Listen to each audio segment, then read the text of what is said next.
नमस्कार, मी दीपक पळसुले. रात्रीचे 10 वाजतायत. 10च्या बातमीपत्रामध्ये आपल्या सगळ्यांचं स्वागत आणि दिवसभरातल्या सगळ्या बातम्यांचा घेऊया सविस्तर आढावा. सध्या महाराष्ट्रात मान्सूनच्या वाऱ्यांपेक्षा राजकीय मनोमिलनाचेच वारे जोरदार वाहत आहेत. तर्कवितर्कांचा गडगडाट आणि चर्चांचा कडकडाट जोरदार सुरू आहे. आता प्रतीक्षा आहे ती निर्णयांच्या सरीची. होय, ठाकरे बंधू हात मिळवणी करणार का?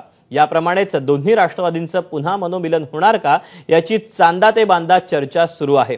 कार्यकर्त्यांनी तर कधीच कौल दिला आहे. आता प्रश्न आहे की पक्षश्रेष्ठी निर्णय कधी घेणार याची. आणि याच अनुषंगानं काय नेमकं घडतंय या बातमी आपण सविस्तर पाहूया.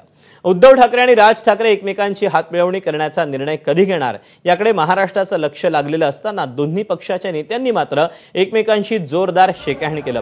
मुंबईतील एका लग्न समारंभात मनसे आणि ठाकरेंच्या शिवसेनेचे नेते समोरासमोर आले होते. यावेळी ठाकरेंच्या शिवसेनेचे नेते सुनील प्रभू आणि मनसेचे नेते नितीन सरदेसाईंनी हस्तांदोलन केलं. तसंच जोरदार हात मिळवूयात असा संवाद देखील एकमेकांशी साधला. दुसरीकडे शिवसेनेच्या उपनेत्या विशाखा राऊत आणि मनसेचे नेते बाळा नांदगावकर फोटो सेशनसाठी एकाच फ्रेममध्ये पाहायला मिळाले.